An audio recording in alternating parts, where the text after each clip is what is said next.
Political bias in schools has been a problem for far too long. Children are being indoctrinated by a gabble of highly unionised Trots who, despite claiming to be overworked and underpaid, somehow manage to find the time to deviate from the syllabus to fill children's heads with a lefty ideology.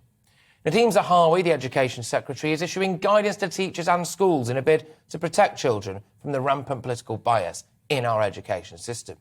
There have been some ridiculous examples of teachers forcing their political views onto children, including a primary school in Nottingham where kids were urged to write a letter to their local MP to call for Boris Johnson to resign over Partygate.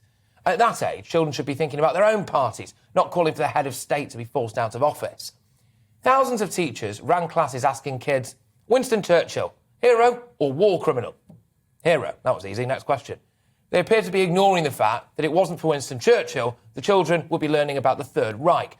And there wouldn't be any of this diversity as well that people care so deeply about. When the Black Lives Matter group came to the fore, many teachers saw that as an opportunity to impose their views on race and unconscious bias upon their children.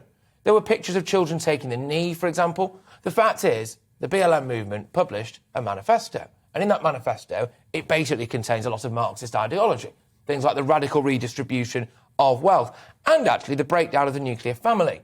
It also pushes critical race theory. It helps foster the idea that white people are all inherently frothing racists who should apologise for the actions that their ancestors probably didn't even have any part in. We've got the trans lobby doing its best to tell kids they're born into the wrong body, and teachers have jumped on board with this too, haven't they? Some schools have stopped using gendered language, such as miss and sir. There is a primary school in Lancashire that even went totally vegetarian. They didn't bother to tell the parents first, by the way, because the headmistress wants to teach the children about climate change and the fact that the world is going to end.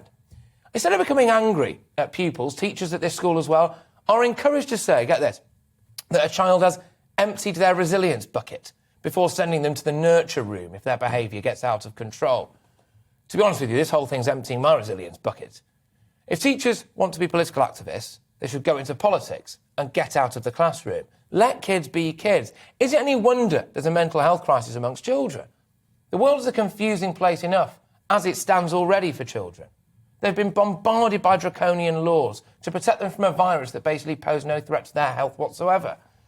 The last thing they need now is Sandra from the geography department telling them that they're gender-confused racists who should want to overthrow capitalism.